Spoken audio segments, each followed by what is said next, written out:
Hello friends, బాగున్నారా? మా ఇంట్లో మేమైతే ఎల్లమ్మ చేసుకున్నప్పుడైతే ఇది ఖచ్చితంగా మేము చేస్తామండి. కుడుములు మా ఎల్లమ్మ తల్లికి మేము ఇలా చేయడమే మాకు అలవాటు. అదేంటో మీరు కూడా చూసేయాలి. ఫస్ట్ ఒక గిన్నె తీసుకొని జీలకర్ర, సాల్ట్, పచ్చిమిర్చి పేస్ట్ వేసినాక బియ్యం పిండి వేసుకొని కొద్దిగా వాటర్ పోసి బియ్యం పిండి మంచిగా స్మూత్గా కలుపుకోవాలి. ఆ తర్వాత మనం కుడుములు చేసుకోవాలండి. మన ఎవరైనా ఏ షేప్స్ అయినా చేసుకుంటారు, మన ఇష్టం. మేమైతే ఇలా చేసుకున్నాం కుడుములు. కుడుములు అన్నీ ప్రిపేర్ చేసుకునే లోపల మనం ఒక పొయ్యి మీద ఒక గిన్నె పెట్టేసి వాటర్ వేసుకొని మనం ప్లేట్ వేసుకోవాలి. ఎందుకంటే మనం వేసినవి అడగంటకుండా ప్లేట్ వేసుకొని అవి ఒక 5 మినిట్స్ అయితే తొందరగా ఉడికిపోతాయండి. తర్వాత అవి తీసి జల్లిగంటలు అయితే పెట్టేసుకోవాలి. దీంట్లోకి మేము ఎల్లమ్మ తల్లికి చేసే కర్రీ ఏంటంటే నువ్వులు రొయ్యల కర్రీ అండి. రొయ్యల్ని మంచిగా వాష్ చేసి పక్కన పెట్టేసుకోవాలి. ఒక గిన్నె పెట్టుకొని ఆయిల్ వేసుకొని తర్వాత చిన్నగా కట్ చేసిన ఆనియన్స్ వేసుకొని మనం పచ్చిమిర్చి పేస్ట్ అయితే వేసుకోవాలండి.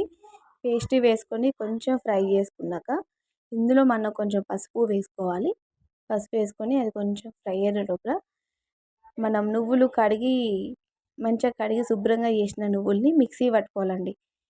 మన పల్లి చట్నీ పట్టుకుంటాం కదా చిక్కగా, అలా కొద్దిగా వాటర్ వేసి ఇట్లా గ్రేవీ లెక్క అయితే పట్టుకోవాలి.